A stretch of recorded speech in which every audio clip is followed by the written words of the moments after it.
Hello hello hello बच्चों, क्या हाल चाल, कैसे हो आप सारे के सारे बच्चे। बहुत बहुत स्वागत है आप सभी बच्चों का आपके अपने प्यारे से यूट्यूब चैनल के ऊपर, प्यारे से प्लेटफॉर्म के ऊपर जिसका नाम है फिजिक्स मैन। आज हम शुरुआत करने जा रहे हैं चैप्टर नंबर 1 बेसिक मैथ्स, जिसमें हम उन सारे के सारे मैथमेटिक्स के हथियारों को इकट्ठा कर रहे हैं, अपना दोस्त बना रहे हैं, जो कि फिजिक्स में जब अपन लड़ाई कर रहे होंगे फिजिक्स के हथियारों की मदद से, तो जब जरूरत पड़ेगी मैथ्स के हथियारों की तो हमारी हेल्प करेंगे। हम शुरुआत में ही कुछ ऐसे टूल्स इकट्ठे कर ले रहे हैं जो कि हर चैप्टर में काम आने वाले हैं। मैंने देखा है बच्चों की फिजिक्स कहीं ना कहीं अच्छी होती है, ठीक होती है, बट उनकी फंडामेंटल नॉलेज ऑफ मैथ्स, खासकर बायो वाले बच्चों की कमजोर होने की वजह से वो बच्चे फिजिक्स के क्वेश्चंस नहीं कर पाते। तो आज हम कुछ ऐसे रिजल्ट्स देखेंगे बेसिक ज्योमेट्री के, जो कि आपको फिजिक्स के अंदर बहुत ज्यादा हेल्प कर सकते हैं, राइट। तो लेक्चर की स्कीम तो आपको समझ में आई गई होगी। हमारा जो पहला लेक्चर था उसमें हमने बेसिक ट्रिग्नो के बारे में बात करी थी, ठीक है ना। ये हमारा फर्स्ट लेक्चर था। सेकंड लेक्चर के अंदर हमने बेसिक एल्जेब्रा के बारे में बात करी थी, ये हमारा सेकंड लेक्चर था। और आज हम बात कर रहे हैं किसके बारे में, बेसिक ज्योमेट्री के बारे में। तो ये हमारा एक और इंपॉर्टेंट लेक्चर होने वाला है, एक और इंपॉर्टेंट लेक्चर होने वाला है, ठीक है। सो सारे के सारे बच्चे शुरुआत से लेकर आखिरी तक देखना। हर एक बच्चा जो नीट की प्रिपरेशन कर रहा है, जेई की प्रिपरेशन कर रहा है, उनके लिए लेक्चर्स बहुत ज़्यादा हेल्पफुल होने वाले हैं और शायद बहुत यूनिक होने वाले हैं, क्योंकि इस तरीके से फिजिक्स को आपके सामने रखने का काम इस चैनल के अलावा शायद किसी और चैनल के ऊपर आपको नहीं मिलेगा। सो स्टार्ट करते हैं हमारा लेक्चर नंबर 3 बिना किसी देरी के। सबसे पहले मैं आपको बता देता हूं कि आज हम कौन कौन से टॉपिक्स पढ़ने वाले हैं, ठीक है।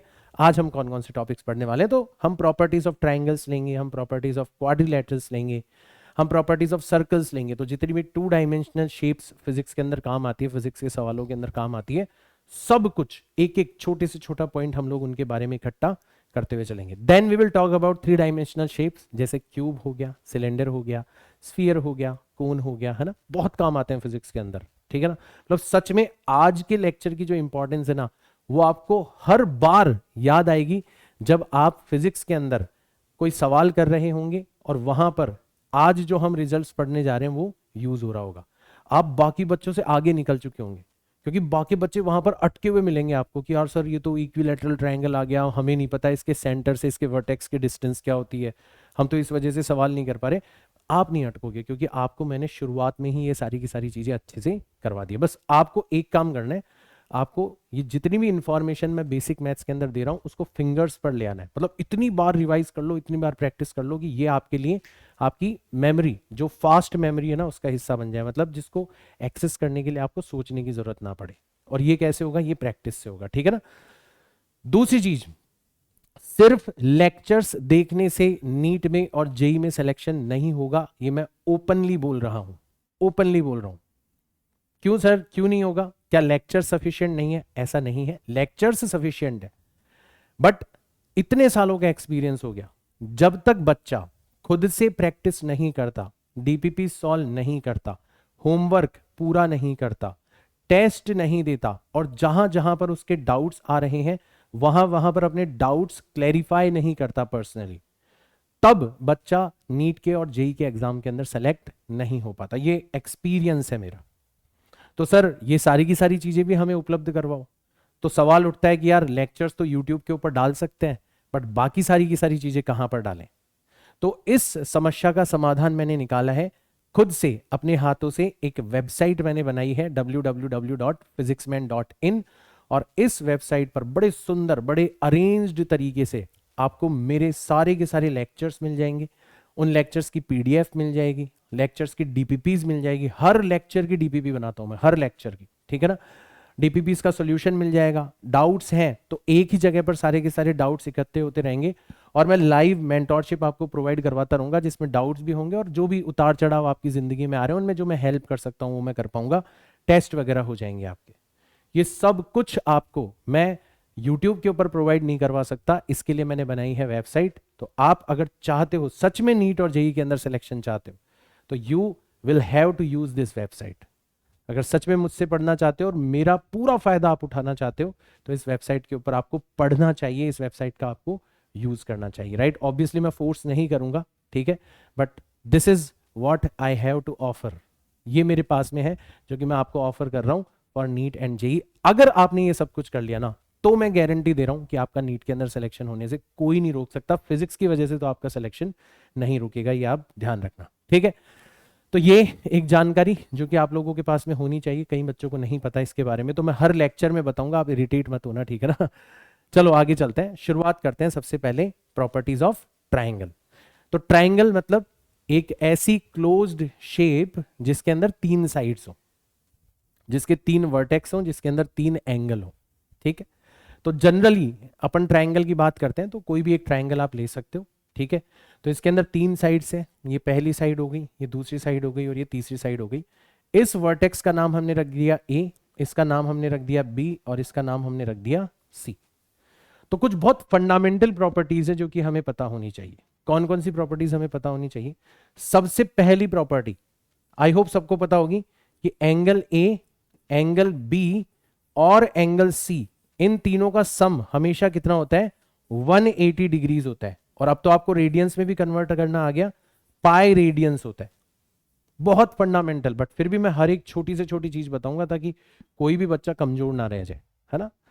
दूसरी चीज, आप अगर किसी भी साइड को आगे बढ़ा देते हो, जैसे मान लो आपने इस साइड को आगे बढ़ा दिया, इस साइड को आपने आगे बढ़ा दिया, तो ये वाला जो एंगल है, यहां पर जो एंगल बन रहा है, जो एक्सटीरियर एंगल कहलाता है, वो सामने वाले दोनों इंटीरियर एंगल्स के सम के बराबर हो जाएगा। मतलब अगर ये वाला एंगल x1 है और ये वाला एंगल x2 है, तो ये जो एक्सटीरियर एंगल बन रहा है, ये इन दोनों एंगल्स के सम के बराबर होगा। This is your property number 2 जो कि आपके काम में आती रहती है कि exterior angle is sum of interior angles in front of it. इसके सामने जो इंटीरियर एंगल बन रहे हैं उनके सम के इक्वल हो जाएगा।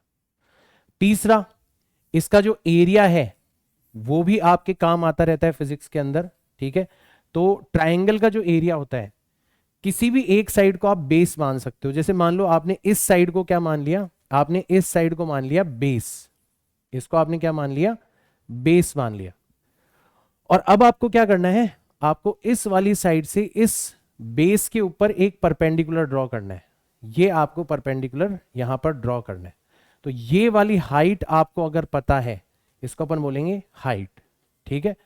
तो बेस आपको पता है, हाइट आपको पता है, तो आप ट्राइंगल का एरिया निकाल सकते हो, half multiplied by base multiplied by height.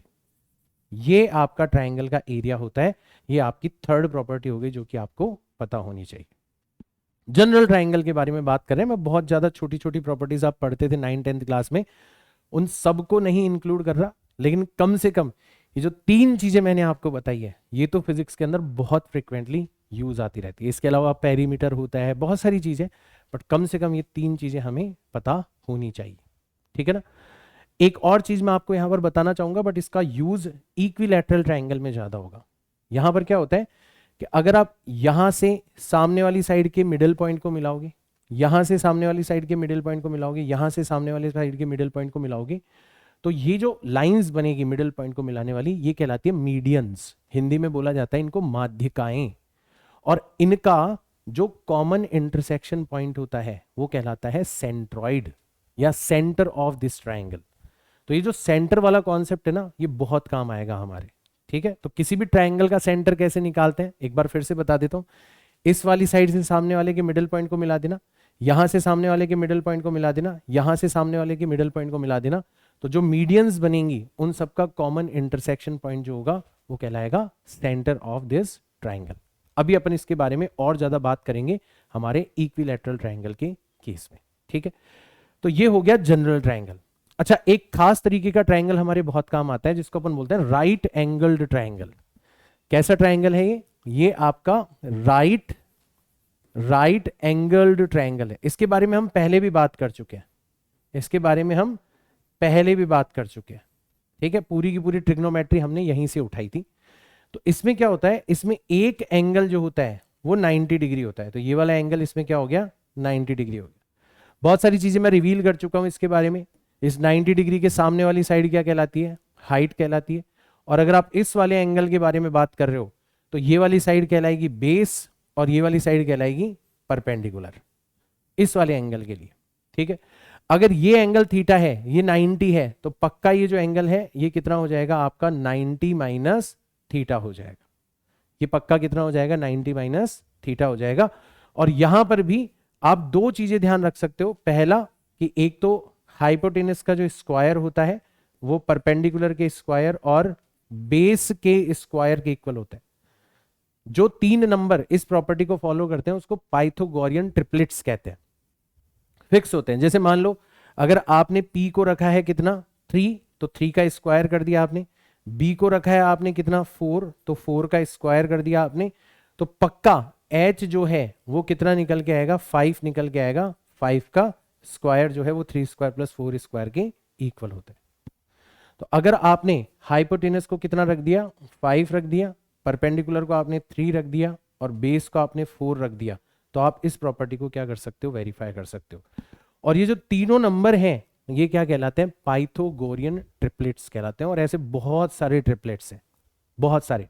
जैसे 6 का स्क्वायर होता है 36, 8 का स्क्वायर होता है 64, और 36 और 64 को ऐड करोगे तो आएगा 100। 100 का रूट होता है 10। तो 6, 8 और 10 ये तीनों भी क्या है पाइथागोरियन ट्रिपलेट्स हैं। तो ऐसे आपके 3 नंबर्स का सेट क्या कहलाता है पाइथागोरियन ट्रिपलेट कहलाता है। फिजिक्स में काम आता रहता है ये कॉन्सेप्ट, राइट। और दूसरा कॉन्सेप्ट अगर अपन इसके बारे में बात करें राइट एंगल ट्रायंगल के लिए, तो एरिया हालांकि डेफिनेशन वही है बट यहां पर थोड़ा और क्लियर नजर आ जाएगा, क्योंकि यहां पर हमें कुछ भी करने की जरूरत नहीं है। बेस हमें ऑलरेडी मिला हुआ है और परपेंडिकुलर हमें ऑलरेडी मिला हुआ है। तो परपेंडिकुलर को ही यहां पर क्या कर लेते हैं अपन हाइट कंसीडर कर लेते हैं। तो बेस मल्टीप्लाइड बाय परपेंडिकुलर ये हो गया हमारा एरिया, ठीक है। This is your right angled triangle. अब बहुत ज्यादा जो फिजिक्स के अंदर केस यूज होगा वो है आपका इक्विलैटरल ट्रायंगल। उसको अपन क्या कहते हैं, उसको अपन कहते हैं इक्विलैटरल ट्रायंगल। इक्विलैटरल ट्रायंगल का मतलब क्या हो गया, एक ऐसा ट्रायंगल जिसकी तीनों साइड्स इक्वल हो। तीनों साइड्स इक्वल हो मतलब अगर ये वाली साइड ए है तो ये वाली साइड भी कितनी हो जाएगी ए, और ये वाली साइड भी कितनी हो जाएगी ए। अब इस ट्रायंगल की तीनों साइड्स इक्वल है, ये बन गया इक्विलैटरल ट्रायंगल। तो एक कॉन्सिक्वेंस जो होगा इसका वो ये होगा कि इसके तीनों एंगल्स भी इक्वल होंगे। ये वाला एंगल भी आपका हो जाएगा x, ये वाला एंगल भी हो जाएगा आपका x, और ये वाला एंगल भी हो जाएगा आपका x। और इन तीनों का सम कितना होना चाहिए 180 डिग्री। तो 3x 180 करोगे तो x की वैल्यू कितनी आ जाएगी 60 डिग्री। तो ये जो x है ये भी आपका 60 डिग्री होना चाहिए, ये जो x है ये भी आपका 60 डिग्री होना चाहिए, और ये भी आपका होना चाहिए 60 डिग्री। तो इक्विलैटरल ट्रायंगल के तीनों एंगल्स क्या होते हैं 60 डिग्री के होते हैं। और आगे चलते हैं अपन, ठीक है। देखो बहुत इंपॉर्टेंट है ये, क्योंकि फिजिक्स के अंदर नॉर्मली सिमेट्रिक शेप्स जो है ना वो ज्यादा यूज होती है। तो जो सिमेट्रिक ट्रायंगल है वो है आपका इक्विलैटरल ट्रायंगल। इसके ऊपर क्वेश्चंस बनते हैं, ठीक है ना। अब देखो इसमें क्या होता है, इसमें यहां से अगर आप सामने वाली साइड जो है उसके मिडिल पॉइंट को ज्वाइन करते हो तो ये बनी आपकी पहली मीडियन, ठीक है। इसी तरीके से आप क्या करो, यहां से सामने वाली साइड के मिडिल पॉइंट को ज्वाइन कर दो, ये बन जाएगी आपकी सेकंड मीडियन, दूसरी माध्यिका बन जाएगी अगर हिंदी में कहें तो। और यहां से आप तीसरे साइड की जो मिडिल पॉइंट है उसको ज्वाइन कर दो तो ये बन जाएगी आपकी थर्ड मीडियन, ठीक है।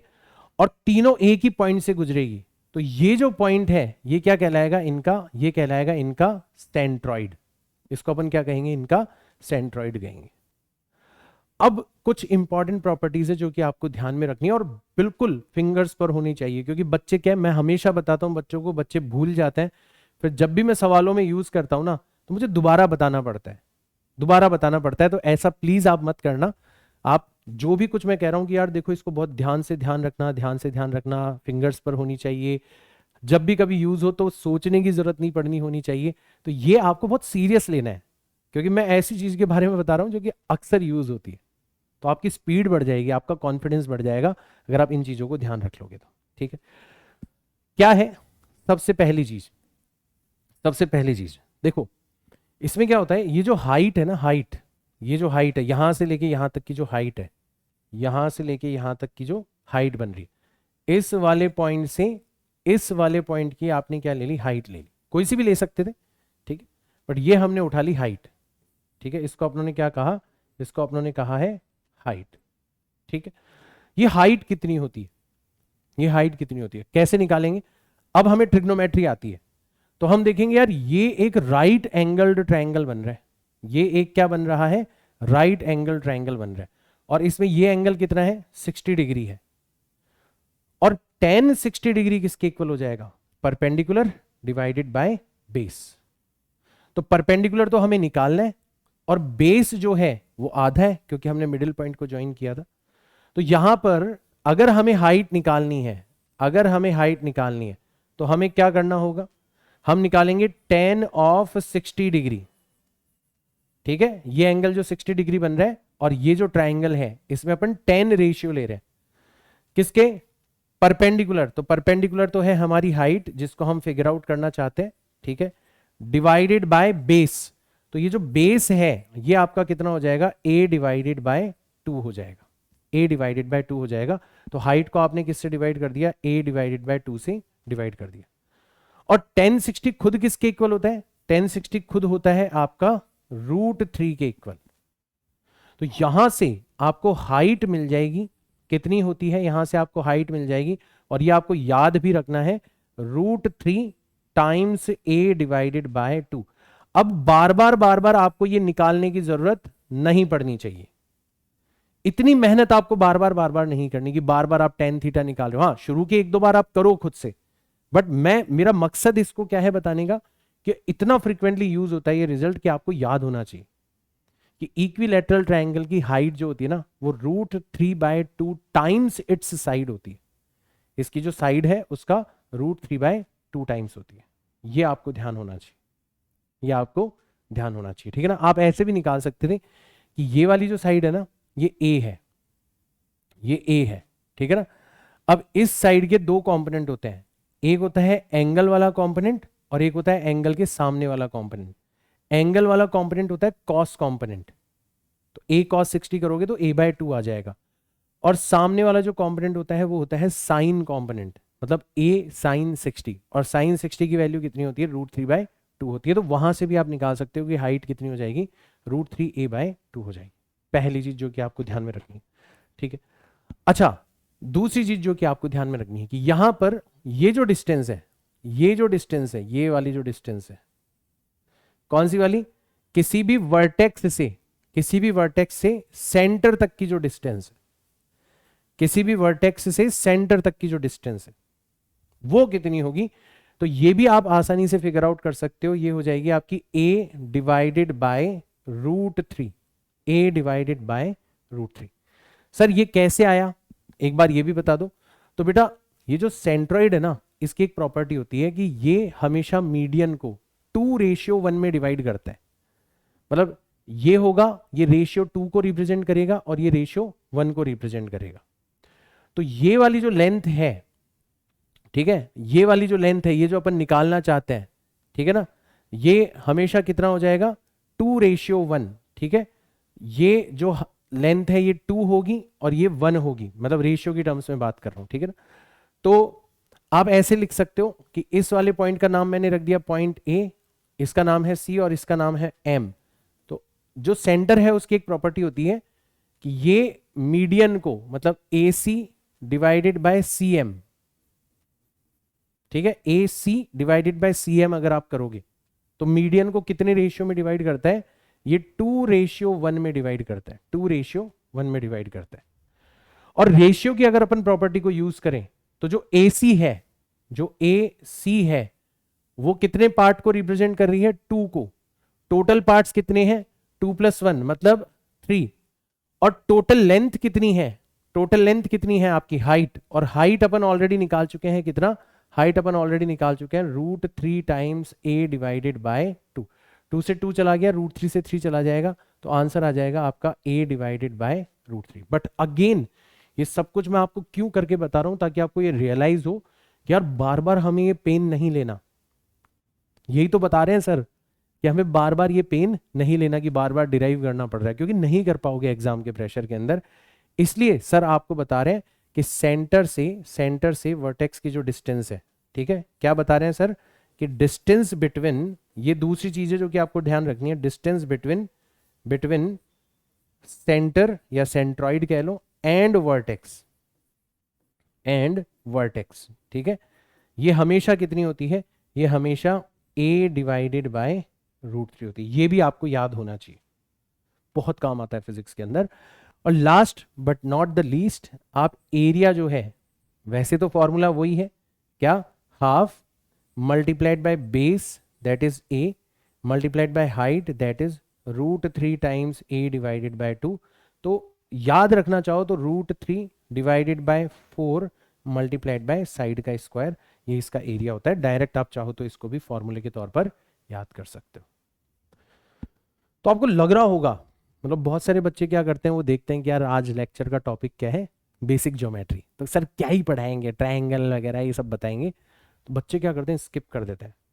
आपको पहले 20 मिनट के अंदर ही रियलाइज हो गया होगा कि भाई साहब सर का मूड जो है ना, वो सर ही जाने, ऐसी ऐसी चीजें हमें सर बता रहे हैं। और मैं कोई भी इररिलेवेंट चीज नहीं बताता बेटा तुम्हें, तुम सच में मेरे, और इसीलिए मैं कहता हूं भाई पढ़ो तो पूरी फिजिक्स पढ़ो मेरे से। ऐसे ऐसे सवाल मैं करवाऊंगा आपको, आप देखोगे कि यार हर एक चीज मेरी बताई हुई काम आएगी, हर एक चीज, मतलब कोई ऐसी चीज है ही नहीं जो कि फालतू है। बट ये कब रियलाइज होगा आपको, सिर्फ लेक्चर देखोगे तो आपको लगेगा ही नहीं। आप मेरे साथ में सॉल्व करोगे, होमवर्क के क्वेश्चन कर रहे हो, डीपीपीस के क्वेश्चन कर रहे हो, तब जाके आपको रियलाइज होगा कि यार सर बात तो सही कह रहे हैं, ठीक है ना। तो ये इसीलिए मैं बार बार कहता हूं पढ़ो तो पूरा पढ़ो, A to Z सब कुछ, ठीक है। तो ये हमारी प्रॉपर्टीज ऑफ ट्रायंगल, हमने इतनी सारी बातें कर ली और इतनी सारी चीजें मैंने आपको बता दी जो कि आपको डायरेक्ट याद होनी चाहिए। अब आपका काम है इसको शॉर्ट नोट्स के टर्म्स में कन्वर्ट करना और इनको ध्यान रखना। नेक्स्ट पर चलते हैं अपन, प्रॉपर्टीज ऑफ ट्रेपेजियम। ट्रेपेजियम का मतलब क्या होता है, ठीक है ना। तो कुछ ऐसा दिखता है आपका ट्रेपेजियम। तो ट्रेपेजियम में क्या होता है, 4 साइड्स होती है, तो है तो ये क्वाड्रिलेटरल है ना, है तो चतुर्भुज, बट एक खास तरीके का चतुर्भुज है, ठीक है ना, एक खास तरीके का क्वाड्रिलेटरल है। इसकी 2 साइड्स जो है वो पैरेलल होती है, कोई सी भी 2 साइड्स जो है वो इसकी पैरेलल होती है। तो ये वाली साइड और ये वाली साइड आपको दिख रहा होगा पैरेलल, और इनका बहुत इंपॉर्टेंस होता है, इनका बहुत इंपॉर्टेंस होता है। तो इस साइड की जो लेंथ है वो अपन ले लेते हैं a, और इस साइड की जो लेंथ है वो अपन ले लेते हैं कितना, इसको अपन ले लेते हैं b, है ना। तो दोनों पैरेलल लाइंस की जो लेंथ है वो हमें गिवन होती है अक्सर, क्योंकि बहुत सारी प्रॉपर्टीज इसी के ऊपर डिपेंड करती है। अच्छा, क्योंकि दोनों पैरेलल है तो दोनों के बीच की जो डिस्टेंस है उसको अपन कहेंगे हाइट, उसको अपन क्या कहेंगे, अब इसकी हाइट कहेंगे, उसको अपन कहेंगे इसकी हाइट। तो हाइट हो जाएगी यहां पर h, ठीक है। तो ये जो ट्रेपेजियम बन रहा है इसका आपसे एरिया पूछा जा सकता है, मतलब हालांकि फिजिक्स में इसका कोई खास यूज नहीं है, इतना काम नहीं आएगा, बट फिर भी आपको ट्रेपेजियम का एरिया पता होना चाहिए। क्या होता है ट्रेपेजियम का एरिया, तो ट्रेपेजियम का एरिया होता है हाफ मल्टीप्लाइड बाय, ठीक है, सम ऑफ पैरेलल साइड्स। जो पैरेलल साइड्स है ना उनका तो हमें क्या करना है, सम करना है, multiplied by distance between them, जिसको मैंने यहां पर लिखा है हाइट, जिसको मैंने यहां पर लिखा है डिस्टेंस बिटवीन देम या कह लो हाइट। तो अगर ये जो डायग्राम मैंने बनाया है इसके हिसाब से देखा जाए तो एरिया कितना हो जाना चाहिए, half sum of parallel sides कितना हो गया, a प्लस बी हो गया, मल्टीप्लाइड बाय हाइट कितनी हो गई यहां पर h हो गई। वैसे तो आपको ये फॉर्मूला डायरेक्ट ध्यान होना चाहिए, वैसे तो आपको ये फॉर्मूला डायरेक्ट ध्यान होना चाहिए, बट फिर भी अगर भूल जाओ कि सर ये आया कहां से, तो आप खुद ये जो ट्रेपेजियम बन रहा है इसको 3 पार्ट्स में डिवाइड कर सकते हो। एक ट्राइंगल यहां पर बन रहा है, इसका तुम अलग से एरिया निकाल सकते हो। ऐसे ही एक ट्राइंगल यहां पर भी बनेगा, भाई ये भी तो हाइट h होगी ना, यहां पर भी आप एक परपेंडिकुलर ड्रॉ कर लो, ठीक है। तो एक ट्राइंगल आपका यहां पर बनेगा, इसकी भी तुम क्या निकाल सकते हो, एरिया निकाल सकते हो। और एक आपका रेक्टेंगल बन रहा है, एक आपका क्या बन रहा है, रेक्टेंगल, जिसकी लेंथ है a और जिसकी हाइट है h। तो आप इन तीनों का एरिया अलग अलग निकाल के सम कर सकते हो, तो कोई बड़ी बात नहीं है मतलब। लेकिन फिर भी अगर देखो फिजिक्स में डायरेक्ट ट्रेपेजियम बन रहा है, तो एक तो क्या हो तरीका कि हम इसका एरिया निकालें, हम इसका एरिया निकालें, हम इसका एरिया निकालें और फिर तीनों का सम करें। लंबा हो जाएगा ना, टाइम भी तो बचाना है हमें, स्पीड से भी तो करने क्वेश्चन।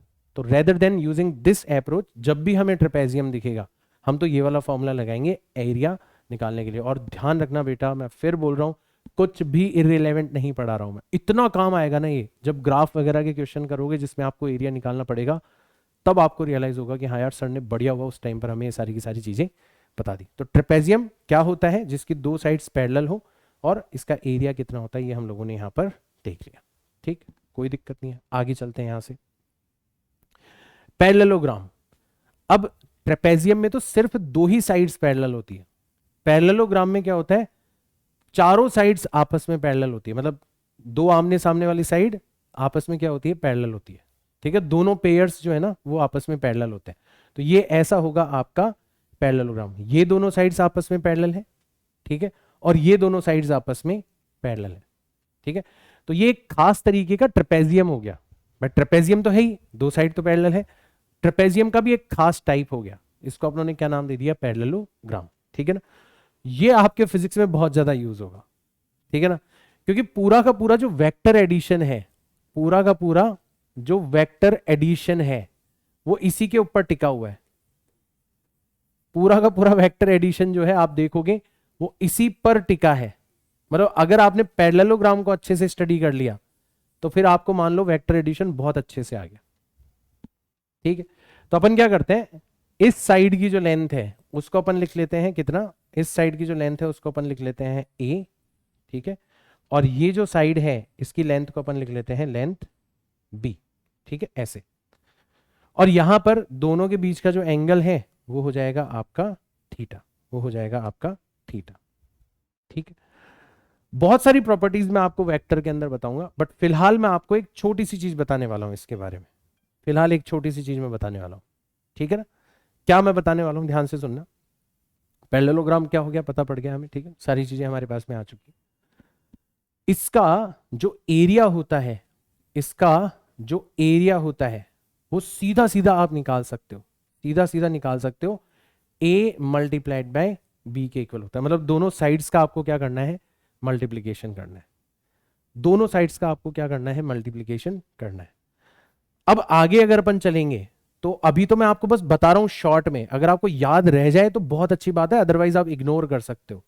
इसका ये वाला जो ट्राइंगल है ना, ये वाला ट्राइंगल जो कि दोनों को ज्वाइन करने वाले पॉइंट से निकल रहा है, ठीक है, ये वाला जो डायगोनल है, मैं ट्राइंगल बोल रहा हूं, ये वाला जो डायगोनल है इसकी लेंथ, इसको मैं लिखता हूं r, और इसकी जो लेंथ होती है ना वो आप डायरेक्ट निकाल सकते हो यूजिंग दिस फॉर्मूला, पहली वाली साइड का स्क्वायर दूसरी वाली साइड का स्क्वायर प्लस ट्वाइस ऑफ पहली साइड दूसरी side multiplied by cos of angle between them. तो ये वेक्टर एडिशन का फॉर्मूला है, जस्ट इंफॉर्मेशन के तौर पे बता रहा हूं, इसको हम आगे वेक्टर एडिशन के अंदर बहुत अच्छे से समझेंगे। ठीक है, और साथ ही साथ में ये वाली जो लेंथ है, ये वाला जो डायगोनल है, इसकी जो लेंथ है ना, इस डायगोनल की जो लेंथ है, ठीक है, एक डायगोनल बड़ा है इसमें, एक डायगोनल छोटा है, तो इस डायगोनल की जो लेंथ है भाई, एक तो क्या होगा, दोनों के कॉमन पॉइंट से निकलेगा, तो पहचानने का तरीका होता है, एक तो दोनों के कॉमन पॉइंट से निकलेगा, उसको तो हमने लिखा है r। ठीक है, और दूसरा जो डायगोनल है इसकी जो लेंथ है इसको मैं लिख रहा हूं s। तो बिल्कुल सिमिलर सा फॉर्मूला है, बिल्कुल सिमिलर सा फॉर्मूला है, ये हो जाएगा a square plus b square plus twice of a b cos theta. अब बस यहां पे आपको प्लस की जगह क्या कर देना है, यहां पर आपको प्लस की जगह माइनस कर देना है। तो अभी तो आप ये तीन चीजें ध्यान रख लो कि पैरेललोग्राम होता क्या है, जिसकी आमने सामने वाली साइड्स आपस में पैरेलल हो। ठीक है, एरिया दोनों साइड्स के मल्टीप्लिकेशन के बराबर, क्योंकि आमने सामने वाली साइड जो है वो बराबर भी होगी, ये ए है तो ये भी ए हो जाएगी, ये बी है तो ये भी बी हो जाएगी। ठीक है ना, तो दो ही साइड से, इसमें दो ही लेंथ है हमारे पास में, तो दोनों का मल्टीप्लिकेशन ही एरिया को रिप्रेजेंट करेगा। और डायगोनल जो है वो आपके बहुत काम आएंगे, अगर आप चाहो तो इनको ध्यान रख सकते हो, वरना वेक्टर एडिशन में अपन बहुत अच्छे से पढ़ने वाले हैं। ठीक है, तो ये हो गई हमारी प्रॉपर्टीज ऑफ पैरेललोग्राम। अब पैरेललोग्राम का एक और खास टाइप मैं बताता हूं, इसको अपन कहते हैं रोम्बस। ये पैरेललोग्राम का ही एक खास टाइप है, पैरेललोग्राम का ही खास टाइप है। देखो पैरेललोग्राम की शर्त क्या है, आमने सामने वाली साइड्स पैरेलल होनी चाहिए। ठीक है, तो आमने सामने वाली साइड्स इक्वल भी होंगी, दोनों साइड्स इक्वल हो, दोनों पेयर जो बन रहे हैं, एक पेयर की लेंथ थी ए, एक पेयर की लेंथ थी बी, अगर दोनों पेयर्स की लेंथ भी इक्वल हो जाए, मतलब चारों ही साइड्स की लेंथ भी अगर इक्वल हो जाए, तो यहां पर आप इस साइड की लेंथ निकाल रहे हो, ठीक है, आप इस साइड की लेंथ निकाल रहे हो, तो ये जो लेंथ है ये भी कितना निकल के आ रही है, ये वाली लेंथ भी a निकल के आ रही है, और आप इस साइड की लेंथ निकाल रहे हो तो ये भी कितना निकल के आ रही है, ये भी a निकल के आ रही है। तो देखो पैरेललोग्राम तो था ही ये, क्यों, क्योंकि आमने सामने वाली साइड्स आपस में पैरेलल थी, ये दोनों साइड्स आपस में पैरेलल थी और ये दोनों साइड्स आपस में पैरेलल है, पैरेललोग्राम तो था ही। एक खास बात और ऐड हो गई इसके अंदर, क्या ऐड हो गया इसके अंदर, इसमें साइड्स भी इक्वल है, पैरेलल होने के साथ साथ साइड्स भी इक्वल है, ठीक है, तो ये चीज आप ध्यान रख लेना। फिर इसकी भी बहुत सारी इंपॉर्टेंट प्रॉपर्टीज है, मजा आएगा आपको जब फिजिक्स के अंदर आप इनको डायरेक्ट यूज करना सीखोगे। सबसे इंपॉर्टेंट प्रॉपर्टी है कि ये जो रोम्बस होता है ना, इसके डायगोनल्स जो है बहुत इंपॉर्टेंट होते हैं, मतलब एरिया जो है ना वो लिखा ही किसकी फॉर्म में जाता है, वो लिखा ही डायगोनल की फॉर्म में जाता है, ठीक है। तो इसमें दोनों डायगोनल्स, जैसे ही तुमने डायग्राम बनाया आपको दिख गया होगा, दोनों डायगोनल्स आपस में क्या होते हैं, परपेंडिकुलर होते हैं, दोनों डायगोनल्स आपस में क्या होते हैं, परपेंडिकुलर होते हैं। तो पहली प्रॉपर्टी जो आपको ध्यान में रखनी है कि बोथ दी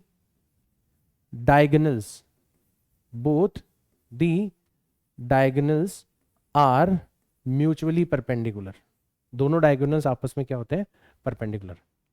हां, ध्यान रखना इक्वल हो ऐसा जरूरी नहीं है, इक्वल हो ऐसा जरूरी नहीं है, ऐसा जरूरी नहीं है, ये चीज मस्ट है, ये वाली चीज मस्ट है कि दोनों डायगोनल्स जो होंगे वो होंगे परपेंडिकुलर, बट इक्वल हो ऐसा जरूरी नहीं है। दिख भी रहा होगा आपको डायग्राम में, इक्वल नहीं है, एक बड़ा है और एक छोटा है। साथ ही साथ में तीसरी चीज जो है वो भी आप डायगोनल्स के टर्म्स में ही लिखते हो, वो है इसका एरिया, वो है इसका एरिया, वो है इसका एरिया। एरिया जो होता है वो किसके बराबर होता है, half multiplied by product of the diagonals, product of the diagonals, ये होता है। दोनों डायगोनल्स का आप क्या कर दो, प्रोडक्ट कर दो और उसका हाफ कर दो, तो आपको क्या मिल जाएगा, एरिया मिल जाएगा। सर कहां से आया, बहुत आसान है, देखो ऊपर एक ट्रायंगल बन रहा है, उसका आप एरिया निकाल सकते हो, half multiplied by base multiplied by height, और नीचे एक ट्रायंगल बन रहा है, half multiplied by base multiplied by height, तो इसकी हाइट और इसकी हाइट जुड़ के ये डायगोनल बन जाएगी, तो कुल मिला के आपके पास में ये वाला फॉर्मूला आ जाएगा, ठीक। अच्छा, इसमें भी ध्यान रखना कि ये वाली साइड और ये वाली साइड अगर दोनों के बीच का एंगल थीटा है, अगर दोनों के बीच का एंगल कितना है, थीटा है, तो आप दोनों की लेंथ निकाल सकते हो। जैसे ये वाली जो लेंथ है इसको तो मैं लिखूंगा लेंथ आर, तो ये किसके बराबर हो जाएगी, twice of A multiplied by cos theta divided by 2 के इक्वल हो जाएगी। बहुत काम आएगा आपके, बहुत ज्यादा काम आएगा ये वेक्टर्स के अंदर, बट मैं यही बता दे रहा हूं। और जो दूसरा डायगोनल बच गया, इसकी जो लेंथ है इसको मैं लिख रहा हूं एस, ये हो जाएगी आपकी twice of A multiplied by sine of angle between them divided by 2। तो यूजिंग दीज फॉर्मूलाज आप डायरेक्ट ये साइड्स की, ये डायगोनल्स की जो लेंथ है ना, ये भी आप निकाल सकते हो, ये भी आप निकाल सकते हो, ठीक है ना। और इन दोनों का प्रोडक्ट जो है, इन दोनों का प्रोडक्ट जो है वही क्या कहलाएगा, वही इनका एरिया कहलाएगा, वही इनका एरिया कहलाएगा। तो इस तरीके से आप निकाल सकते हो, बहुत आसान है, ठीक है भाई। पैरेललोग्राम का ही फॉर्मूला लगाया है मैंने तो भाई, पैरेललोग्राम में आर क्या हुआ करता था, root a square plus b square plus 2ab cos theta, तो मैंने बी की जगह भी क्या रख दिया, ए रख दिया, और सॉल्व करते गया तो यहां तक आ गया। हालांकि अभी उस डिटेल में जाने की जरूरत नहीं है, अपन वेक्टर्स के अंदर बहुत अच्छे से करेंगे, बट छोटी छोटी चीजें, रिलेवेंस आपको समझ में आ जाएगी कि सर क्यों बता रहे हैं ये चीजें इतने खास तरीके से, ठीक है। और आगे चलते हैं यहां से। अब रोम्बस को भी अगर आप थोड़ा सा और ध्यान से देखोगे, मतलब पैरेललोग्राम का एक स्पेशल टाइप तो हो गया रोम्बस, ठीक है पैरेललोग्राम, बट उसमें एक स्पेशल कंडीशन और ऐड हो गई। वैसे ही एक और स्पेशल टाइप ऑफ पैरेललोग्राम है जिसको अपन बोलते हैं रेक्टेंगल, ठीक है। ये है तो पैरेललोग्राम ही, क्योंकि आमने सामने वाली साइड्स क्या है, आपस में पैरेलल है, ठीक है। इस वाली साइड की लेंथ में ले लेता हूं यहां पर a, और ये वाली जो साइड है इसकी लेंथ में ले लेता हूं b, ठीक है। तो ये है तो रोम्बस ही, सॉरी है तो पैरेललोग्राम ही, बट उसका एक स्पेशल टाइप है। क्यों स्पेशल टाइप है? क्योंकि यहां पर दोनों साइड्स जो हैं वो आपस में परपेंडिकुलर भी हैं। तो ये जो एंगल है ये कितना हो जाएगा? 90 डिग्री हो जाएगा। और एक खास बात जो आपको यहां पर नजर आएगी वो ये है कि इस केस में आपका जो डायगोनल है वो इक्वल होगा। मतलब यहां से अगर आप जैसे देखोगे तो ये जो डायगोनल बन रहा है, ठीक है, ये वाला जो डायगोनल बन रहा है ये इसकी लेंथ, और ये वाला जो डायगोनल बन रहा है, ये वाला जो डायगोनल बन रहा है इसकी लेंथ, ये आपस में क्या होंगी? आपस में इक्वल होंगी।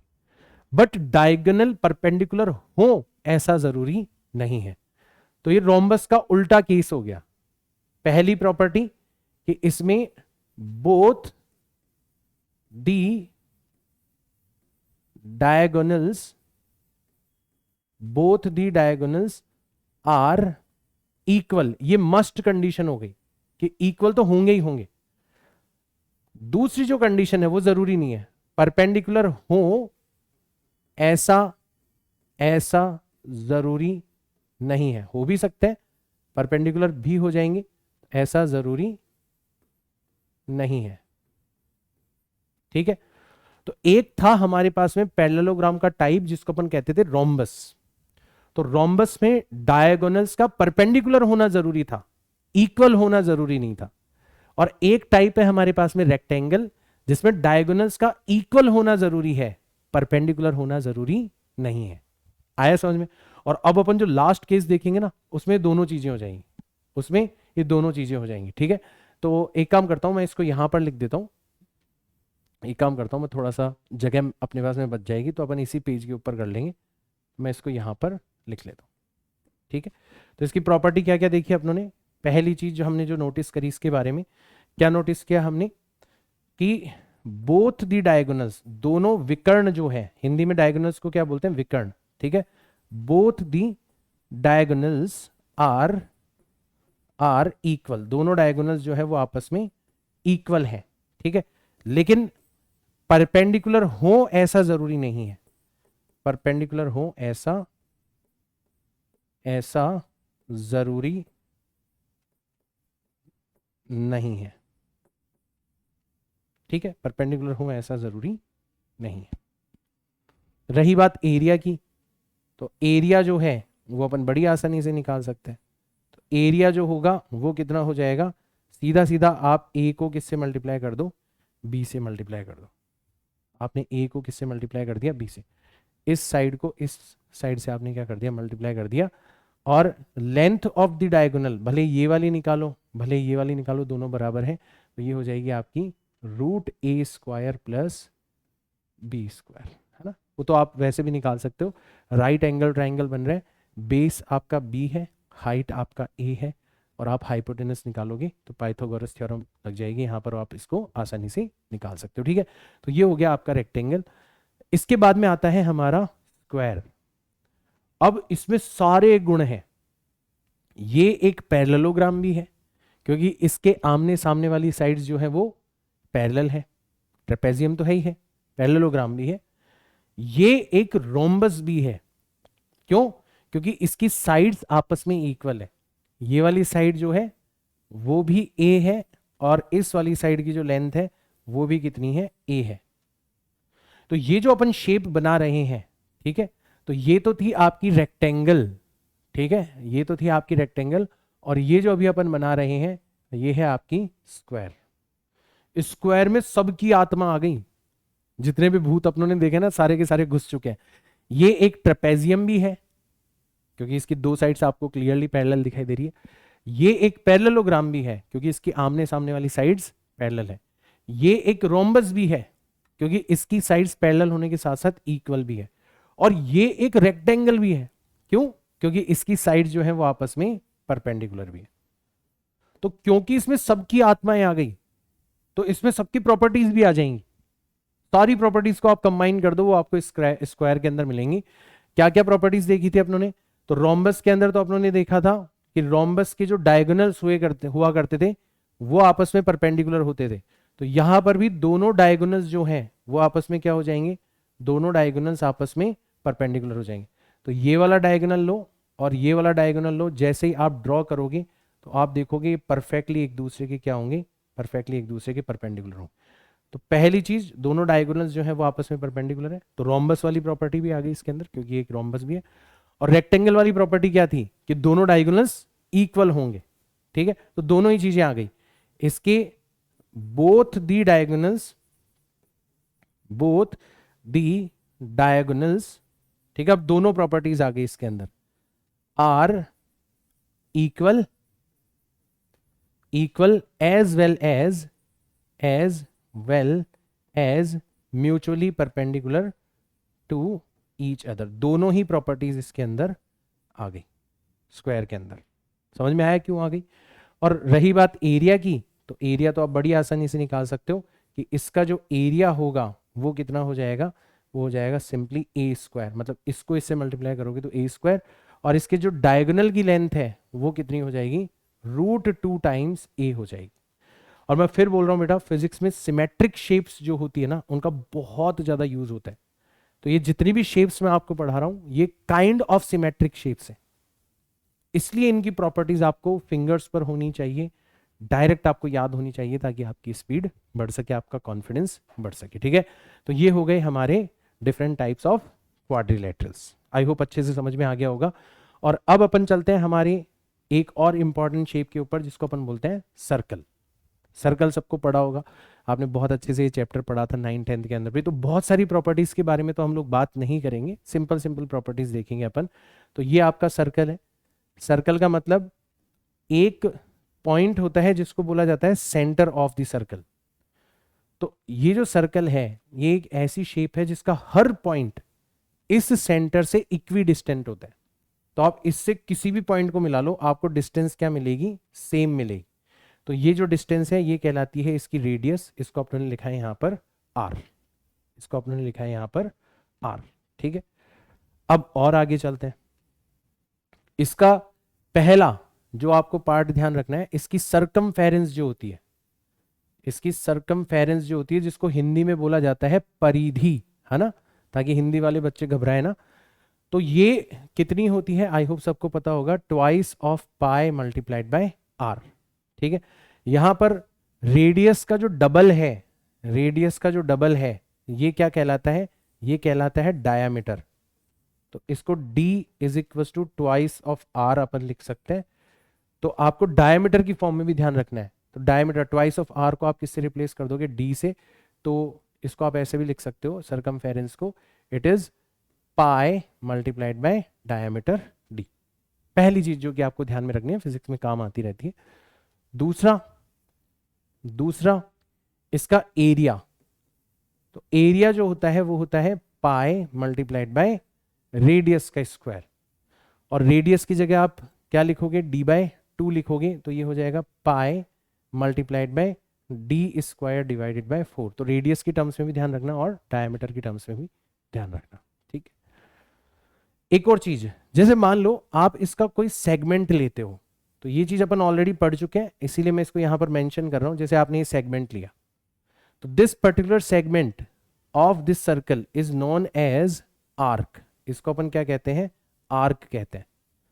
और आर्क जो है वो सीधा सीधा रिलेट करता है एंगल थीटा से। और ये अपन ऑलरेडी पढ़ चुके हैं कि आपका जो आर्क होता है, ठीक है, वो किसके बराबर होता है, एंगल मल्टीप्लाइड बाय रेडियस, क्योंकि हमने एंगल को डिफाइन ही इसी तरीके से करा था। तो आप ऐसे लिख सकते हो r multiplied by theta, r multiplied by theta, directly इस तरीके से आप लिख सकते हो। तो सर्कल की कुछ छोटी मोटी प्रॉपर्टीज है जो कि मैं आपको यहां पर बता रहा हूं, जो कि आपके फिजिक्स के अंदर काम आती रहती है। इससे ज्यादा आपको प्रॉपर्टीज के ऊपर जाने की आवश्यकता नहीं है, ठीक है। एक और चीज काम में आती है, वो भी मैं आपको बता देता हूं, ठीक है ना, कि जैसे मान लो ये यहां से यहां पर चला गया पॉइंट आपका, ठीक है। तो इससे जब आप परपेंडिकुलर ड्रॉ करोगे, इससे जब आप परपेंडिकुलर ड्रॉ करोगे, ठीक है, ये जैसे आपने परपेंडिकुलर ड्रॉ किया, ठीक है, तो ये आपका रेडियस है, ये एंगल थीटा है। तो मैंने बताया था जो राइट एंगल ट्रायंगल बनता है उसमें दोनों साइड्स इसके क्या कहलाते हैं, कंपोनेंट। एक एंगल वाला कंपोनेंट और एक एंगल के सामने वाला कंपोनेंट। तो मैंने अभी अभी पहचान बताई थी, एंगल वाला कंपोनेंट जो होता है वो तो कॉस कंपोनेंट होता है। मतलब ये वाली जो लेंथ है, ये वाली जो लेंथ है, ये जो लेंथ है, ये तो किसको रिप्रेजेंट करेगी? कॉस कंपोनेंट, मतलब आर कॉस थीटा को रिप्रेजेंट करेगी, ठीक है। और ये वाली जो लेंथ है, ये वाली जो लेंथ है, ये वाली जो लेंथ है, ये एंगल के सामने वाला कंपोनेंट है, ये रिप्रेजेंट करेगी आर साइन थीटा को। तो ये जो नॉलेज है कि अपन सर्कल के अंदर कैसे रेडियस के कंपोनेंट देते हैं, ये आपके फिजिक्स में बहुत काम आएगी, ये आपके फिजिक्स में बहुत काम आएगी। देखना, अभी आप इसको फिलहाल के लिए इतना ध्यान रख लेना कि सर ने बताया था, खास तौर पर बहुत हैवीली यूज करने वाला हूं मैं इसका फिजिक्स के अंदर, ठीक है। तो ये हो गया हमारा सर्कल। सर्कल के बारे में इतनी छोटी छोटी बातें आप ध्यान रख लोगे, अभी के लिए काम चल जाएगा। आगे चलते हैं, अपन बात करते हैं अब 3 डायमेंशनल शेप के बारे में। तो जैसे फर्स्ट 3 डायमेंशनल शेप जो है वो है आपका क्यूब, ठीक है। तो ये क्यूब जो है ये 3 डायमेंशनल है, मतलब ये इस बोर्ड के ऊपर ड्रॉ नहीं किया जा सकता, बोर्ड से बाहर निकला हुआ मिलेगा, तो ये ऐसी 3D शेप होती है। अब ये दिखने में, तो अभी मैंने इसको 3 डायमेंशनल शेप लिया है, तो आपको एक बार एहसास हो जाएगी हाँ यार ये 3 डायमेंशनल है, इसलिए मैंने 3D डायग्राम्स लिए। लेकिन अपन इसको जब सिंप्लीफाई करके ड्रॉ करते हैं तो ऐसे ड्रॉ करते हैं, अपन ऐसे ड्रॉ करते हैं इसको कि ये आपका एक स्क्वायर हो गया, है ना। मैं अभी यहां पर क्यूब के बारे में ही बात कर रहा हूं, क्यूबॉइड के बारे में बात नहीं कर रहा। क्यूब को हिंदी में कहा जाता है घन, ठीक है, जिसकी हर साइड इक्वल होगी। तो ऐसे आपने एक स्क्वायर बना लिया, और एक स्क्वायर आप इस तरीके से बना लो, है ना, सिमिलर स्क्वायर आप यहां पर बना लो। तो ये 3D ड्राइंग बनाने का तरीका बता रहा हूं मैं आपको, ठीक है। और अब आप क्या कर दो, इनके कॉर्नर्स को ज्वाइन कर दो। इस कॉर्नर को आपने इससे ज्वाइन कर देना है, इसको इससे ज्वाइन कर देना है, इसको इससे ज्वाइन कर देना है, और इसको इससे ज्वाइन कर देना है। तो ऐसे अपन 3D ड्रॉ करते हैं, ठीक है। अब हम बात कर रहे हैं क्यूब की, तो क्यूब की हर साइड जो है वो इक्वल होती है। जैसे इसकी जो लेंथ है वो a हो जाएगी, इसकी जो डेप्थ है वो भी a हो जाएगी, और इसकी जो हाइट है वो भी क्या हो जाएगी, वो भी a हो जाएगी। क्यूबॉइड में ये तीनों अलग अलग होती है। क्यूबॉइड में लेंथ अलग होती है, ब्रेड्थ अलग होती है, और हाइट अलग अलग होती है, ठीक है ना। अभी अपन सिमेट्रिक शेप्स ले रहे हैं, तो अपन यहाँ पे क्यूब के बारे में बात कर रहे हैं, ठीक है ना, जिसकी तीनों साइड्स आपस में इक्वल है, ठीक है। ऐसा कुछ हमारा ये हो गया। अब इसके बारे में हमें क्या क्या ध्यान रखना है? एक तो क्यूब क्या होता है वो तो हमने ध्यान रख ही लिया, साथ ही साथ में हमें ध्यान रखना है इसके अंदर नंबर ऑफ फेसेस कितने होते हैं, नंबर ऑफ फेसेस। तो आपका जो डाइस होता है ना वो क्यूब ही होता है, और उसके ऊपर कितने नंबर लिखे हुए होते हैं, तो हर नंबर एक फेस को रिप्रेजेंट करता है। जैसे ये एक फेज हो गई, ये एक फेज हो गई, ये सामने वाली एक फेज हो गई, पीछे वाली एक फेज हो गई, इधर साइड वाली एक फेज हो गई। तो ऐसे इसके अंदर 6 फेजेस होती है, 6 पृष्ठ होते हैं इसके, 6 प्लेन्स दिखाई देंगे जब आप इसको हाथ में लेके घुमा के देखोगे तो, राइट, ठीक है। और आपका जो फेस डायगोनल है, फेस डायगोनल है, ठीक है ना, हर फेस के अंदर आपको 2 डायगोनल नजर आएंगे। जैसे यहां पर देखो, एक डायगोनल आपको ये नजर आ रहा है, इस फेस के अंदर एक डायगोनल आपको ये नजर आ रहा है, और एक डायगोनल आपको ये नजर आ रहा है। 2 आपके फेस डायगोनल होंगे हर फेस के अंदर। तो कितने हो जाएंगे, ये हो जाएंगे आपके 2। और हर फेस डायगोनल की जो लेंथ है, हर फेस डायगोनल की जो लेंथ है वो कितनी हो जाएगी, वो हो जाएगी √2 टाइम्स a, क्योंकि हर फेस किसको रिप्रेजेंट कर रहा है, एक स्क्वायर को रिप्रेजेंट कर रहा है, और स्क्वायर का डायगोनल कितना होता है, √2 टाइम्स a होता है, ठीक है। एक होता है जिसको अपन बोलते हैं क्यूब डायगोनल, ठीक है, या फिर बॉडी डायगोनल बोला जाता है उसको, है ना। पूरे क्यूब का जो डायगोनल है, या पूरी की पूरी बॉडी का जो डायगोनल है, तो हर फेस में कितने डायगोनल है, 2, और कितनी फेसेस है, 6। तो कुल मिला के फेस डायगोनल कितने हो जाएंगे, 2 × 6 मतलब 12 हो जाएंगे, 12 आपके फेस डायगोनल हो जाएंगे।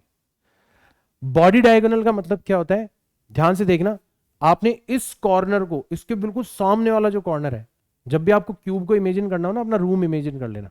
तो जब मैं इस रूम में खड़ा हूं, तो एक कॉर्नर ऊपर वहां पर मेरे सामने बना हुआ है, और एक कॉर्नर नीचे इधर पीछे बना हुआ है, इन दोनों को ज्वाइन करना है मुझे। ऐसे ही इधर वाले कॉइन को इधर वाले नीचे से ज्वाइन करना है, इस नीचे वाले को इधर ऊपर वाले से ज्वाइन करना है। तो ऐसे आप देखोगे कि इसके अंदर जो बॉडी डायगोनल्स बनेंगे वो टोटल कितने बनेंगे, वो टोटल बनेंगे आपके 4।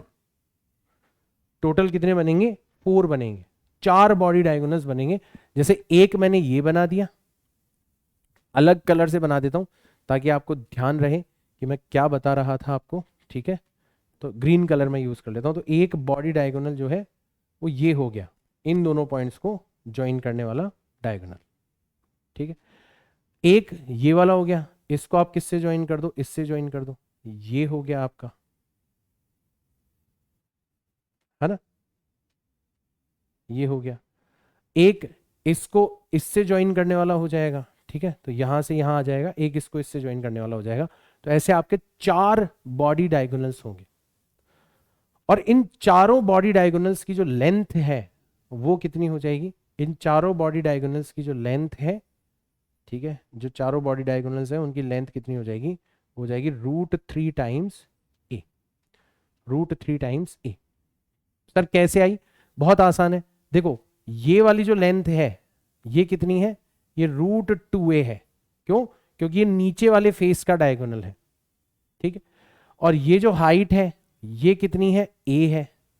और एक राइट एंगल ट्रायंगल बन रहा है, आप अगर गौर से देखो तो यहां पर एक राइट एंगल ट्रायंगल बन रहा है, अगर आप गौर से देखो, ठीक है। ये ग्रीन वाली लाइन, ये व्हाइट वाली लाइन और ये येलो वाली लाइन, ये मिलके क्या बना रही है, एक राइट एंगल ट्रायंगल बना रही है। और ग्रीन वाली लाइन जो है ये इसका हाइपोटेनस है। तो इसकी जो लेंथ है वो कितनी हो जाएगी, रूट ऑफ इस साइड का स्क्वायर मतलब a स्क्वायर प्लस इस वाली साइड का स्क्वायर, तो √2a का स्क्वायर करेंगे तो कितना आ जाएगा, 2a स्क्वायर आ जाएगा। जब सॉल्व करोगे तो √3 टाइम्स a, ये आपका बनेगा बॉडी डायगोनल। बहुत काम आता है बेटा फिजिक्स के अंदर, ध्यान रखना, छोटी छोटी चीजें बता रहा हूं, कितने फेस डायगोनल्स होते हैं, कितने बॉडी डायगोनल्स होते हैं, सब कुछ आपके काम आने वाला है। हर एक चीज आपको पता होनी चाहिए, हर एक चीज आपको पता होनी चाहिए, ठीक है। तो ये चीज हो गई, ठीक है ना। अब देखो जो आपका बॉडी डायगोनल है उसकी लेंथ कितनी है, √3 है। तो कोई पूछे कि बताओ हर वर्टेक्स से सेंटर, भाई जो इनका चारों का इंटरसेक्शन होगा वो सेंटर हो जाएगा, तो सेंटर की डिस्टेंस कितनी होगी, तो इसका आप क्या कर दोगे, हाफ कर दोगे। तो distance between vertex and centre, ये लास्ट चीज है जो कि आपको ध्यान में रखनी है। Distance between vertex and centre, vertex और सेंटर के बीच की जो डिस्टेंस है वो आधी कर दो, तो √3 टाइम्स a डिवाइडेड बाय 2 हो जाएगी। तो सारी छोटी छोटी चीजें हमने एक साथ इकट्ठी कर ली, ये हमें ध्यान होनी चाहिए। तो पहली 3 डायमेंशनल शेप है हमारी। सर क्यूबॉइड जिसमें तीनों लेंथ अलग अलग होगी, लेंथ अलग, ब्रेड्थ अलग, हाइट अलग, तो उसमें क्या होगा, तो वो भी मैं आपको बता देता हूं। फिलहाल इसका जो सरफेस एरिया है, ठीक है, इसका जो सरफेस एरिया है, 6 फेसेस है, तो 6 का एरिया ऐड कर लो, हर फेस का एरिया a स्क्वायर है, तो टोटल सरफेस एरिया हो जाएगा 6a स्क्वायर, ठीक है। और इसका वॉल्यूम जो है, मतलब इसके अंदर कितना सामान भरा जा सकता है, ठीक है। देखो सरफेस एरिया का मतलब है कि इसकी सरफेस पर कितना पेंट करा जा सकता है। तो जब भी सरफेस एरिया सोचो ना, पेंटिंग सोचा करो कि हमें इसके ऊपर पेंटिंग करनी है, ठीक है, तो हमें इतने एरिया के ऊपर पेंटिंग। और वॉल्यूम का मतलब ये देखा करो कि इसके अंदर कुछ भर रहे हैं अपन, पानी वगैरह जैसे कुछ भर रहे हैं, तो कितना स्पेस ऑक्यूपाई करेगा उसको कहा जाता है वॉल्यूम। तो वॉल्यूम हो जाता है इसका a³, वॉल्यूम हो जाता है इसका a³। अगर मान लो क्यूबॉइड होता, अगर मान लो क्यूबॉइड होता आपका, ठीक है ना, अगर क्यूबॉइड होता तो क्यूबॉइड में लेंथ अलग, ब्रेड्थ अलग, हाइट अलग, ये अलग होते हैं, ठीक है। क्यूब में तो ये तीनों सेम हो जाते हैं। तो ये 2 फॉर्मूले कम से कम आप ध्यान रख लेना कि क्यूबॉइड का जो सरफेस एरिया है, जो सरफेस एरिया है, तो 6 फेसेस है, ठीक है, 6 फेसेस है, 2 बनी हुई है लेंथ और ब्रेड्थ से, तो twice of length multiplied by breadth. 2 बनी हुई है ब्रेड्थ और हाइट से, तो 2 कॉमन ले लिया, ब्रेड्थ मल्टीप्लाइड बाय हाइट। और 2 बनी हुई है हाइट और लेंथ से, तो h मल्टीप्लाइड बाय l, ये हो जाएगा आपका सरफेस एरिया। और रही बात वॉल्यूम की, तो यहां पर जो वॉल्यूम होगा वो कैसे हो जाएगा, हमने तीनों साइड्स को मल्टीप्लाई किया था, a³ आया था, तो यहां पर भी तीनों साइड्स को मल्टीप्लाई कर दो, तो l multiplied by b multiplied by h, ये हो जाएगा आपका वॉल्यूम। इस तरीके से हम लोग क्यूबॉइड की कम से कम ये 2 रिजल्ट ध्यान रख सकते हैं। कौन कौन सा, सरफेस एरिया मतलब कितना पेंट करना है, वॉल्यूम मतलब कितना सामान भरना है। ये दो चीजें आपको ध्यान में रख लेनी है, ठीक। पहली 3 डायमेंशनल शेप। दूसरी देखते हैं अपन स्फीयर। छोटे छोटे रिजल्ट्स हैं, ज्यादा हमें डिटेल में जाने की जरूरत नहीं है। अगेन 3 डायमेंशनल शेप है, तो इसमें भी आप सेंटर से इसके सरफेस पर किसी भी पॉइंट तक चले जाओ, किसी भी पॉइंट तक चले जाओ, डिस्टेंस आपको सेम मिलेगी, which is known as its radius, ठीक है। दो चीजें आपको ध्यान में रखनी है। पहला आपको ये ध्यान में रखना है कि इसका सरफेस एरिया कितना होगा, ये आपको ध्यान में रखना है। तो इसका सरफेस एरिया डायरेक्ट फॉर्मूला होता है 4 इंटू पाई इंटू रेडियस का स्क्वायर, ठीक है, 4 इंटू पाई इंटू रेडियस का स्क्वायर। और दूसरा ध्यान रख लेना है आपको इसका वॉल्यूम। तो वॉल्यूम हो जाएगा आपका, वॉल्यूम हो जाएगा आपका 4 divided by 3 multiplied by pi r cube, ये इसका वॉल्यूम होता है। दोनों फॉर्मूले आपको याद होने चाहिए, दैट्स इट, ठीक है। क्या होता है स्फीयर, सरफेस एरिया कितना होता है और वॉल्यूम कितना होता है। सरफेस एरिया मतलब पेंट करना है, वॉल्यूम मतलब इसके अंदर कुछ भरना है ना। ये दो चीजें आप ध्यान रख लेना। नेक्स्ट है हमारा, it is known as cylinder, ठीक है। तो सिलेंडर का ये जो एरिया नजर आ रहा है, this is known as cross section. This is भाई जब भी इसको आप काटोगे तो आपको ऐसा ही एरिया बनता हुआ नजर आएगा। तो this particular area is known as cross section. ये क्या कहलाता है, ये कहलाता है क्रॉस सेक्शन, ठीक है। तो सबसे पहले तो आपको इस क्रॉस सेक्शन के बारे में पता होना चाहिए कि इस क्रॉस सेक्शन की, क्योंकि ये सर्कुलर एरिया है ना, तो इसकी जो रेडियस है वो एक इंपॉर्टेंट प्रॉपर्टी हो जाती है for this cylinder, that is r, ठीक है। तो एरिया ऑफ क्रॉस सेक्शन कितना हो जाएगा आपका, कोई पूछे बताओ क्रॉस सेक्शन का एरिया कितना होगा सिलेंडर का, तो क्योंकि सर्कुलर क्रॉस सेक्शन बन रहा है इसलिए एरिया हो जाएगा पाई इंटू जो भी क्रॉस सेक्शन की रेडियस दे रखी है उसका स्क्वायर, ठीक है। फिर बात आती है ये वाली लेंथ, ठीक है, ये कहलाती है लेंथ ऑफ द सिलेंडर। इसको अपन क्या कहते हैं, लेंथ ऑफ द सिलेंडर कहते हैं, कितना लंबाई तक जा रहा है, ठीक है। तो सबसे पहली चीज जो कि आपको ध्यान में रखनी है वो है इसका सरफेस एरिया, इसका सरफेस एरिया। तो इसका जो सरफेस एरिया है वो कैसे निकालेंगे, इस पे हमें पेंट करना है, तो कैसे निकालेंगे अपन इसका सरफेस एरिया। तो देखो एक क्रॉस सेक्शन आपको यहां पर नजर आएगा, यहां पर आपको पेंट करना पड़ेगा, ठीक है। तो ये हो जाएगा आपका पाई इंटू आर स्क्वायर। एक क्रॉस सेक्शन ये पीछे रियर वाला नजर आएगा, इस पे भी अपनों को पेंट करना पड़ेगा, है ना। तो इसका भी हो जाएगा पाई आर स्क्वायर, तो twice of pi r square हो गया। और एक इसका कर्व्ड सरफेस हो गया, ठीक है। तो यहां पर कर्व्ड सरफेस का जो एरिया है, कर्व्ड सरफेस का जो एरिया है, ठीक है, वो आप बड़े आसानी से निकाल सकते हो। कैसे, आप इसको यहां से काट दो, पूरा काटते काटते काटते काटते काटते आपने इसको, और इसको ओपन कर दो। तो जैसे जो सिलेंडर था आपके पास में उसको आपने काटा और काट के उसको फ्लैट ओपन कर दिया, तो वो क्या बन जाएगा, रेक्टेंगल बन जाएगा। और ऐसा रेक्टेंगल बनेगा कि जो इसकी सरकमफेरेंस है ये पूरी की पूरी खुल जाएगी, तो ये तो लेंथ बन जाएगी, और ये एक साइड मतलब वो हाइट बन जाएगी और ये लेंथ बन जाएगी। तो इसका जो कर्व्ड सरफेस का एरिया है वो आप बड़ी आसानी से निकाल सकते हो। सरकमफेरेंस मतलब 2 into pi into r multiplied by length of the cylinder, ठीक है। तो देखो कितने फेसेस हुए, दो आपके क्रॉस सेक्शन हो गए तो 2 पाई आर स्क्वायर, और एक आपकी कर्व्ड सरफेस हो गई तो 2 into pi into r multiplied by L.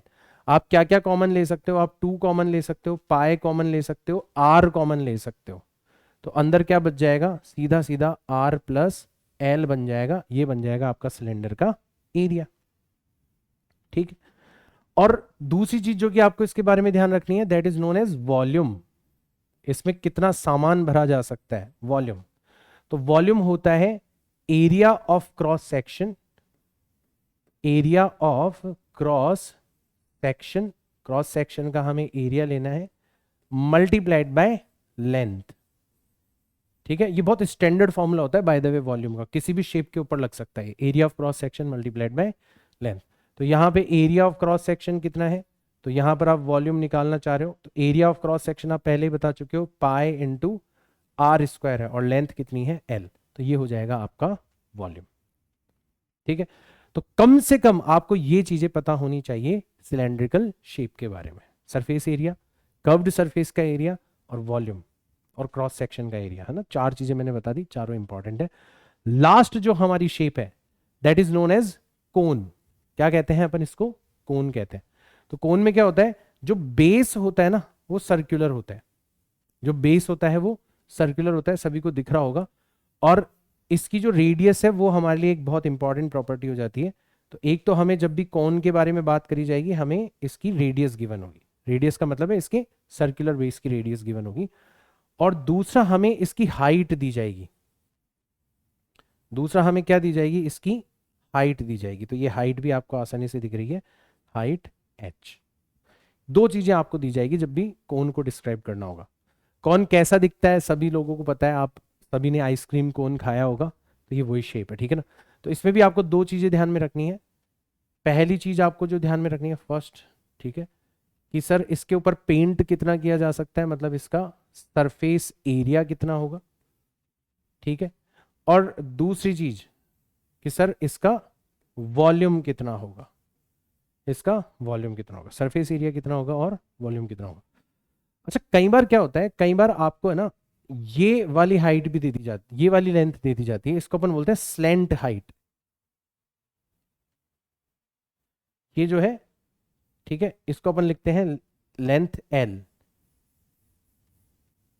ठीक है। तो कई बार आपको ये भी दे दी जाती है, इसको बोला जाता है, इसको बोला जाता है स्लेंट हाइट, ठीक है, स्लेंट हाइट बोला जाता है इसको, ठीक है। हिंदी में शायद इसको तिर्यक ऊंचाई करके कुछ ऐसा बोलते हैं, बड़ा कॉम्प्लिकेटेड सा वर्ड है। और वैसे अगर आप देखोगे तो सबको नजर आ रहा है ये किसके इक्वल होना चाहिए, ये होता है आपका root of h square plus l square के equal, h square plus r square के इक्वल हो जाएगा। भाई इसका स्क्वायर और इसका स्क्वायर यही आपके एल स्क्वायर के बराबर, तो एल हो जाएगा आपका root h square plus r square.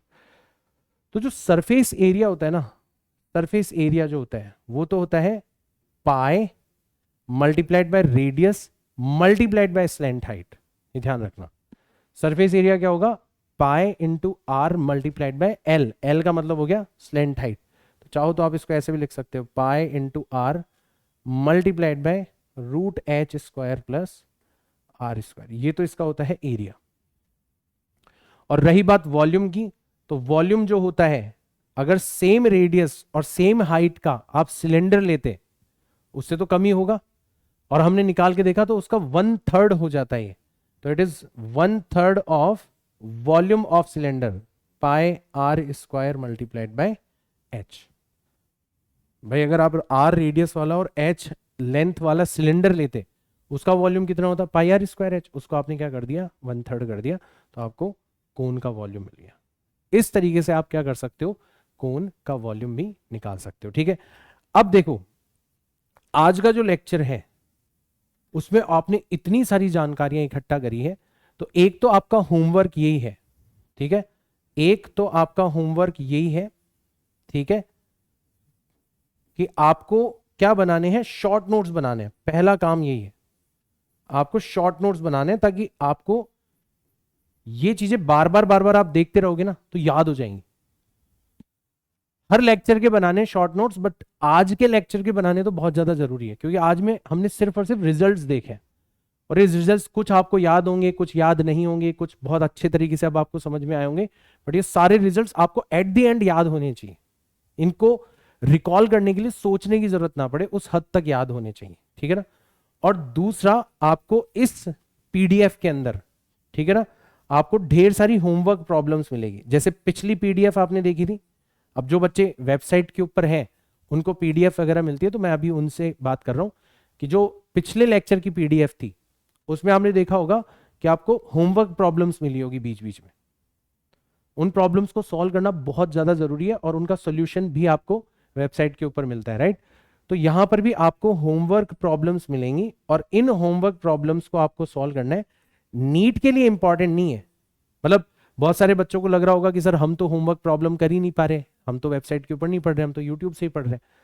तो अभी जो होमवर्क प्रॉब्लम है ये सिर्फ और सिर्फ जो हमने पढ़ा है उसको आप प्रैक्टिस कर पाओ, थोड़ा दिमाग खुद लगा पाओ, ताकि आपका कॉन्फिडेंस बढ़े। मैं फिर बोलता हूँ, इसीलिए मैं बार बार बोलता हूँ, सिर्फ लेक्चर से काम नहीं चलेगा, आपको इंगेज होना पड़ेगा बेटा, आपको इंगेज होना पड़ेगा। बहुत सारे बच्चे बोलते हैं सर आप ही करवा दो होमवर्क प्रॉब्लम, ठीक है मैं प्रोवाइड करवाता हूँ, सोल्यूशन मिलता है होमवर्क प्रॉब्लम का, ठीक है ना।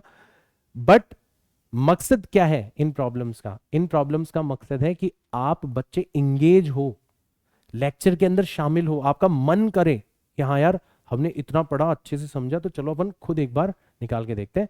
तो आपको होमवर्क प्रॉब्लम्स मिलेगी इस पीडीएफ के अंदर, इन दिस पीडीएफ। तो ये पीडीएफ जैसे आप डाउनलोड करोगे तो इसमें आपको होमवर्क प्रॉब्लम्स मिलेंगी। हर एक प्रॉब्लम हर एक बच्चा सॉल्व कर सकता है, आपको सॉल्व करनी है और आपको मुझे बताना है कि ये लेक्चर आपका एकदम अच्छे से क्लियर हुआ या फिर नहीं हुआ।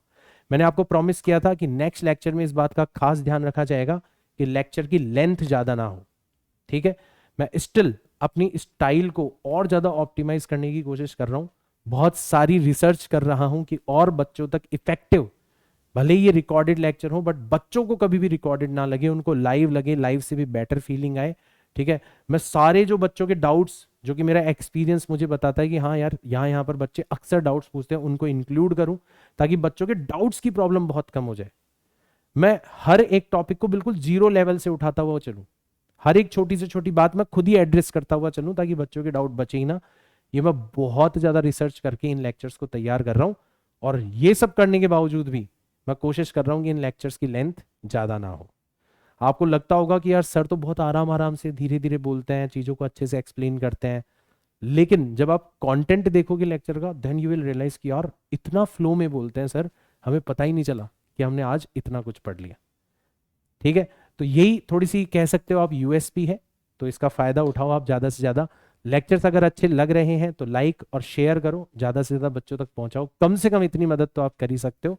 मैं मिलता हूं आपसे नेक्स्ट लेक्चर के अंदर, तब तक के लिए tata bye bye, see you all in next lecture, जय हिंद।